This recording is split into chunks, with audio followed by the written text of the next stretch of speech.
Welcome to another Through the Bible episode, going through the chapters of Proverbs. Today's 18th day, and without any further ado, Proverbs chapter 18. Whoever pulls away from others to focus solely on his own desires disregards any common sense and judgment. So if you just isolate yourself, there's no wisdom in that. We're created as social beings. We need interaction with other people. When I was younger and I was taking karate, I'm like, man, I'm getting pretty good at this. I could just go and train myself. Nah, if you stay with it around others, you could be a black belt someday, but there's no way just training on yourself, by yourself, could you ever become a black belt in karate, right?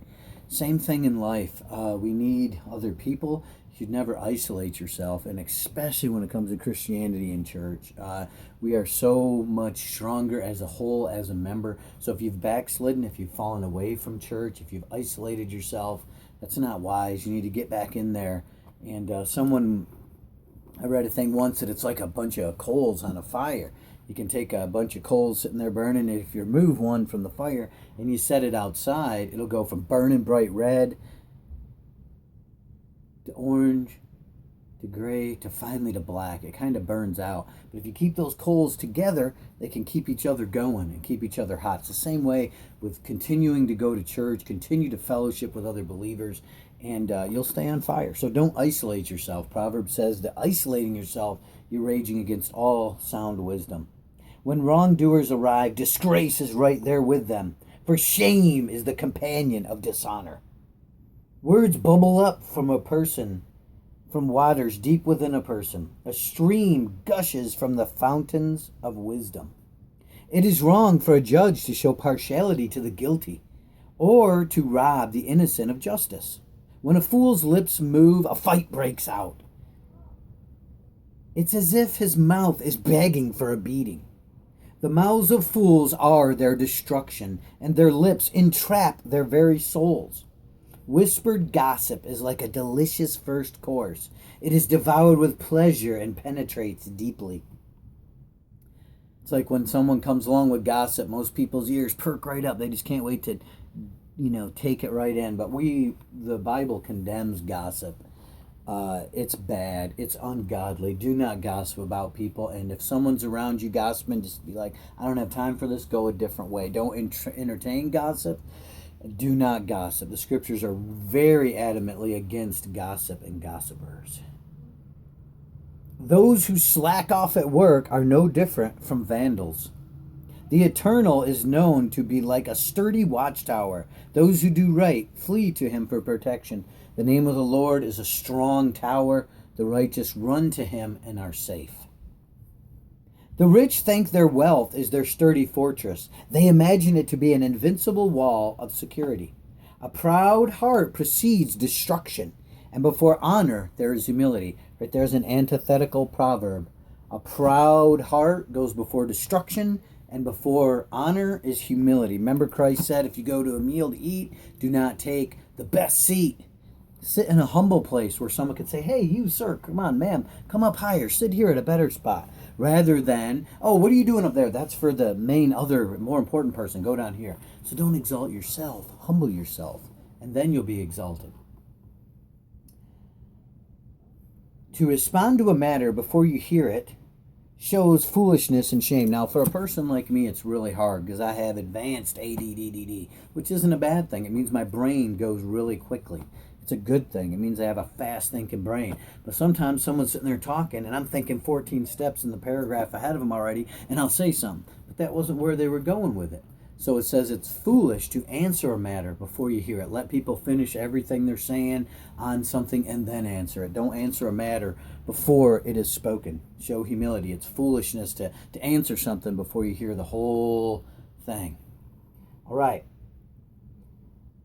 The human spirit can endure a long illness, but who can endure a broken spirit? Isn't that a good proverb? Your spirit, people's morale and spirits have gotten them to survive POW camps. Your spirit can get you through hard times, but who can endure a broken spirit?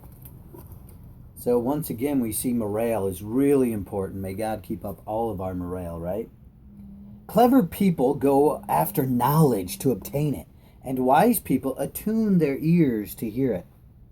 The right gift at the right time can open up new opportunities and gains access to influential people. The first one to tell their side of the story seems right until cross examined by their peers. You know, you hear one, that's why you should never listen to gossip again. Everybody's one side of the story sounds correct, but you have to hear both sides. Okay, moving right along. Well, basically, that's why we shouldn't entertain gossip, because the first person to say something sounds right until they're cross-examined by their neighbor. And that's why I always give people in your life the benefit of the doubt. Before you meet someone, you have all these other people, oh, they're this, that, they're stupid, they're lazy, they're dumb, they're ignorant, blah, blah, blah, blah, blah, blah, blah. Don't listen to that. Get to know someone yourself. Give them that opportunity, right? The first person to say something sounds right until he's cross-examined by his neighbor, right? Okay. Casting lots can settle conflicts and decide between powerful opponents. Just rolling the dice. Just, hey, let's flip a coin. Let's find a non-biased way to solve this, right? Winning over an offended brother is harder than breaching a strong city of defense. Such fights are as tough as the iron gates of a castle. Winning an offended brother, winning them back over, is harder to win over than a city. Okay, basically, it's harder to win over a brother offended than it is to take a strong city. So really be careful to try not to offend people. All right. Good words satisfy like a fine meal. Yes, good conversations are sure to satisfy. Words have power in matters of life and death. And those who love it...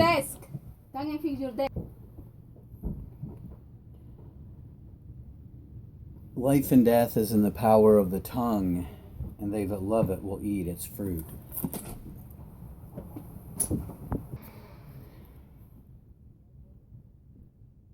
The man who finds a wife finds something good, and the favor of the Lord is with him. The poor plead for help, but the rich respond harshly. Someone with many so-called friends may end up friendless, but a true friend is closer than a brother. Okay, Proverbs 18:23. The poor plead for help, but the rich respond harshly. When you're poor and you don't have any leverage over anybody, you're like, please, please, please, please help me. But the rich, hey, do it. You know, there's a famous Bible instructor, Dr. J. Vernon McGee, and I actually understand one of the Bible proverbs that he said he didn't understand, and it was the one that said, the rich, his money is their ransom, but the poor aren't bothered by anyone, basically. I'd have to go back and read it.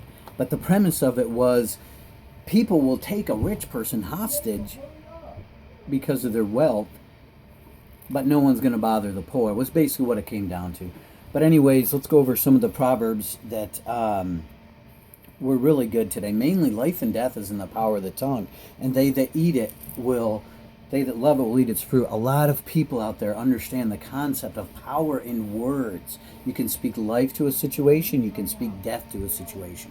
If you go around all day repeating, I'm a failure, no one likes me, those words are powerful. If you go around repeating, I can do it, I got this, or you must put positive things into your children and into your spouse and into other people. Don't be speaking death. Life and death are in the power of the tongue.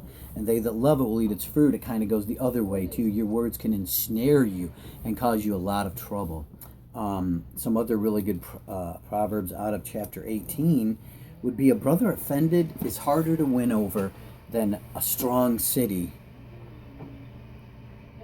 And winning someone back is like breaking through iron bars. Basically, if you offend someone really close to you, it's easier to just go retake a city than it is to win them back over. So with that, we need to really focus on our relationships to not offend each other and to try to keep at peace with each other. Because once you offend a friend, it's harder to win them back. It's really hard. It's easy to say something stupid and upset someone and really hurt them badly, and then it's easier to win over a strong city than it is to get that precious friendship back.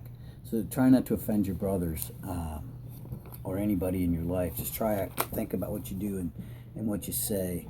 Let's basically it for Proverbs 18. I hope you enjoyed it, and I hope you're enjoying this going through 18.